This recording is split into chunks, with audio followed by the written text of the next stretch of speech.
এ বসে আছে লুনা, আর বোনের বাড়িতে এসেছি, বোনের কাছে থাকে, কি সুন্দর দেখো, সবাইকেই ভালোবাসে দেখো, কোনো কি আরাম খাচ্ছে দেখো, আর দিচ্ছে আর বসে আরাম খাচ্ছে। আর 6 বছরে দেখো কত বড় হয়ে গেছে। মিষ্টি মিষ্টি মিষ্টি মিষ্টি মিষ্টি মিষ্টি। আর কিছু বলার কি আছে? ছেলের জন্মদিন, তাই এসেছি। তারপর তারপরে কিছু বলিনি, আপনি কিছু বলুন।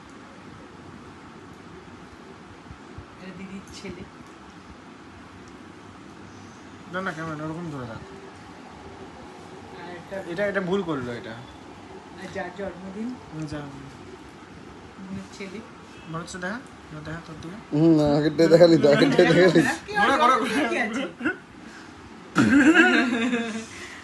স্প্রাইট খাচ্ছি সবাই মিলে। কোথায় তোমার স্প্রাইট কোথায়? আমার খাওয়া হয়ে গেছে আমারটা। ও মানে আপনি যার জন্মদিন তার ওয়েট না করে খেয়ে ফেললেন। না, সে তো দুবার পজ নিয়েছি। করে দিয়েছি, শুনতে পারেন।